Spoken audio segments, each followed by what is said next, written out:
అస్సలాముఅలైకుం to all my viewers, welcome back to Rizu's kitchen. ఇవాళ రిజ్యూస్ కిచెన్లో అంగన్వాడీలో ఇచ్చే పాలతో మేమైతే ఇలా పాల తాలికల్ని ప్రిపేర్ చేసామండి. చాలా బాగుందండి. మీరు కూడా ఒకసారి ఇలా ట్రై చేయండి. మేమైతే ఈ పాలని యూజ్ చేయమండి. ఒకసారి ట్రై చేద్దామని ఇలాగైతే ప్రిపేర్ చేసాం. ఎలా చేయాలో చూసేద్దాం. ముందుగా ఒక గిన్నెలో 2 ప్యాకెట్స్ వరకు ఈ అంగన్వాడీ పాలను తీసుకోండి. ఈ పాలు కూడా నార్మల్ పాలు అయితే ఎలా ఉంటాయో ఈ పాలు కూడా టేస్ట్ అంతే ఉందండి. మాకు ఇన్ని రోజులు తెలియక మేమైతే యూజ్ చేయలేదు.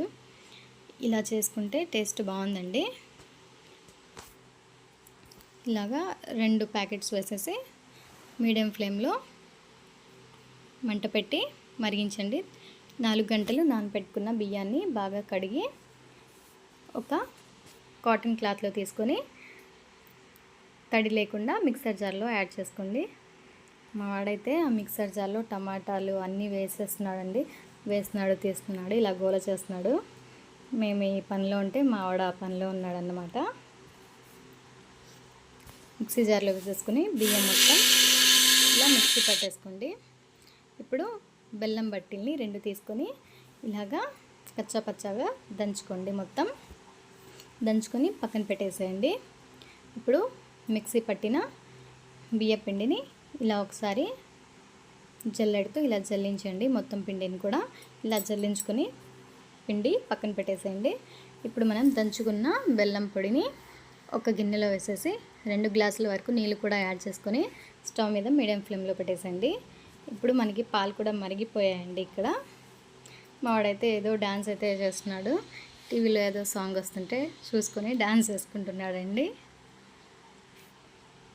ఇప్పుడు ఒక కొబ్బరి బట్టిలో సగం వరకు కొబ్బరిని తీసుకొని ఇలాగా తురుపుకొని ఈ కొబ్బరిని పక్కన పెట్టేసేయండి. జల్లించుకున్న బియ్య పిండిలో పాలని కొంచెం కొంచెం యాడ్ చేసుకుంటూ ఇలాగా కలుపుకుంటూ ఉండండి. ఒకేసారి కాకుండా కొంచెం కొంచెం కలుపుకుంటూ ఇలాగా పిండి ముద్దలా చేసుకోండి. మరి పల్చగా కాకుండా మరి గట్టిగా కాకుండా మనం చపాతీని ఎలా కలుపుకుంటామో చపాతీ పిండిని అలాగా కలుపుకోండి. చూడండి, పిండి ముద్దలా ఇలా కలుపుకొని ఒక గుప్పెడంత తీసుకొని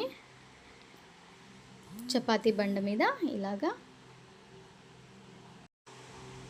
సన్నగా వత్తుకుంటూ ఒక పేపర్లో పెట్టేసుకోండి. మొత్తం పిండి మొత్తాన్ని కూడా ఇలాగే చేసుకొని పక్కన పెట్టేసి కొంచెం పిండిని మిగిల్చుకోండి. ఇక్కడ బెల్లం నీరు కూడా మరిగిపోయాయండి. ఇప్పుడు మనం ఒక నిమ్మకాయ సైజ్ అంతా బియ్య ముద్దని పక్కన పెట్టుకున్నాం కదండి.